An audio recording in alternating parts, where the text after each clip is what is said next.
India राजाओं महाराजाओं का देश, जहां हर कोने में इतिहास की गूंज सुनाई देती है, जिसके इतिहास में वीरता, बुद्धिमानी और कला संस्कृति की कहानियां भरी पड़ी है। यहाँ की धरोहरें और कलाकृतियां हमें उस समय की झलक दिखाती हैं। इनमें से विजयनगर के सम्राट कृष्णदेव राय की कहानी बहुत खास है। उनकी कहानी हमें साहस, नेतृत्व और न्याय की मिसाल देती है। 1509 से 1529 तक उनका राज्य एक सुनहरा दौर था, जिसमें फौजी जीत, कलाओं का विकास और आर्थिक समृद्धि देखी गई।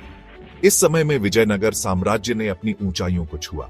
एक न्यायप्रिय और शक्तिशाली राजा के रूप में याद किए जाने वाले कृष्णदेव राय आज भी हमें इंस्पायर करते हैं। उनकी न्यायप्रियता और नेतृत्व के गुण आज भी प्रासंगिक हैं। उनका नाम भारत के महान सम्राटों में से एक के रूप में जाना जाता है। उनकी उपलब्धियां और योगदान आज भी हमारे दिलों में जीवित हैं। ये एसे इस महान राजा के जीवन और उपलब्धियों के बारे में है, जो हमें उनके समय की महानता और उनके योगदान की याद दिलाता है। एक राजकुमार से सम्राट बनने तक के उनके सफर, उनकी युद्ध कौशल और उनके नेतृत्व की अद्वितीयता की कहानी है।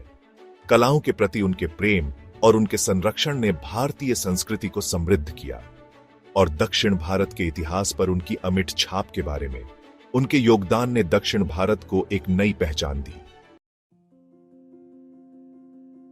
1471 में जन्मे कृष्णदेव राय का बचपन विजयनगर साम्राज्य की समृद्ध परंपराओं और राजनीतिक माहौल में बीता।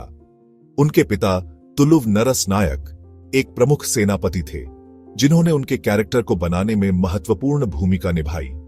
युवा कृष्णदेव राय ने युद्ध, राजकाज और कूटनीति की ट्रेनिंग ली, जिसने उन्हें आगे आने वाली चुनौतियों के लिए तैयार किया। तुलुव नरस नायक की मृत्यु के बाद साम्राज्य में अंदरूनी कलह और बाहरी खतरे पैदा हो गए। कृष्णदेव राय के लीडरशिप क्वालिटीज को पहचानते हुए उनके बड़े भाई वीर नरसिम्हा राय गद्दी पर बैठे, लेकिन उन्होंने कृष्णदेव राय को अपना उत्तराधिकारी घोषित कर दिया।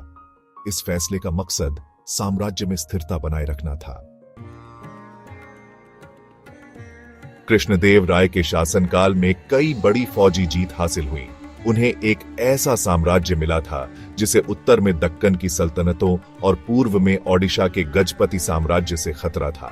उनका पहला बड़ा अभियान गजपतियों के खिलाफ था, जिन्हें उन्होंने कई लड़ाइयों में हराया और उनकी राजधानी कटक पर कब्जा कर लिया। फिर उन्होंने दक्कन की सल्तनतों, खासकर बीजापुर सल्तनत की तरफ ध्यान दिया, जो एक कड़ा दुश्मन था। 1520 में रायचूर की लड़ाई दक्षिण भारत के इतिहास की सबसे महत्वपूर्ण लड़ाइयों में से एक मानी जाती है। राजा का झंडा, कलाकार का ब्रश कला और साहित्य का प्रचार। यह एक ऐसा युग था जब कला और साहित्य को शाही संरक्षण प्राप्त था। कृष्णदेव राय का शासनकाल सिर्फ फौजी जीत का दौर नहीं था। यह एक ऐसा समय था जब सांस्कृतिक और बौद्धिक विकास को भी उतना ही महत्व दिया गया। ये अभूतपूर्व सांस्कृतिक विकास का एरा था, जो उनकी दूरदर्शिता और कलाओं के प्रति उनके प्रेम को दर्शाता है। उनके शासनकाल में कला और साहित्य ने नई ऊंचाइयों को छुआ। खुद एक विद्वान होने के नाते वे तेलुगु और संस्कृत भाषाओं के जानकार थे, और उन्होंने कई साहित्यिक रचनाएं की, जिनमें तेलुगु की प्रसिद्ध रचना आमुक्तमाल्यदा भी शामिल है। यह रचना उनकी साहित्यिक प्रतिभा का प्रमाण है। यह रचना तेलुगु साहित्य की एक मास्टरपीस है, जो धर्म, दर्शन और प्रेम के बारे में उनकी गहरी समझ को दिखाती है। यह उनके विचारों और भावनाओं का एक अद्वितीय मिश्रण है।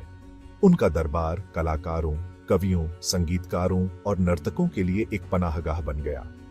यहाँ पर हर प्रकार की कला को प्रोत्साहन मिला। वे टैलेंट को पहचानते थे और उसे बढ़ावा देते थे। उस जमाने के सबसे प्रतिभाशाली लोगों को आकर्षित करते थे।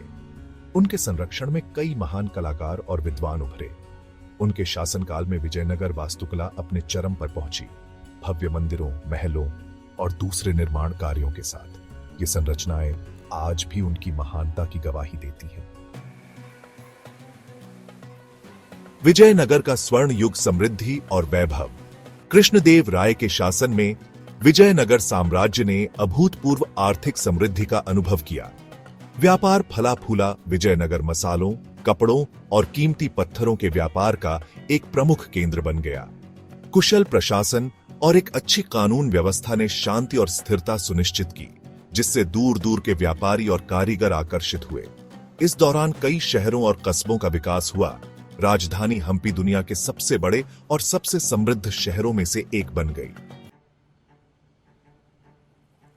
एक दूरदर्शी राजा की विरासत। कृष्णदेव राय के शासनकाल का अंत 1529 में हुआ, लेकिन वो एक ऐसी विरासत छोड़ गए जो आज भी लोगों को इंस्पायर करती है।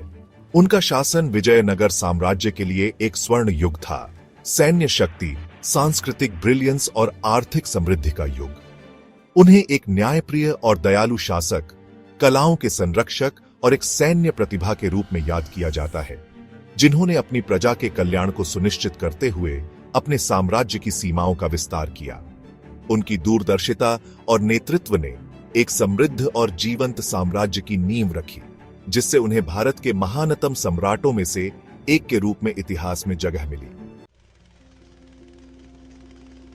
सम्राट जो आज भी जिंदा है। कृष्णदेव राय की कहानी इस बात का प्रमाण है कि विजडम और कंपैशन के साथ मानवीय महत्वाकांक्षा क्या ऊंचाइयां छू सकती है।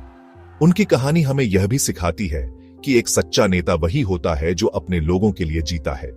वह सिर्फ एक विजेता नहीं थे, वह एक महान योद्धा थे जिन्होंने कई युद्धों में विजय प्राप्त की।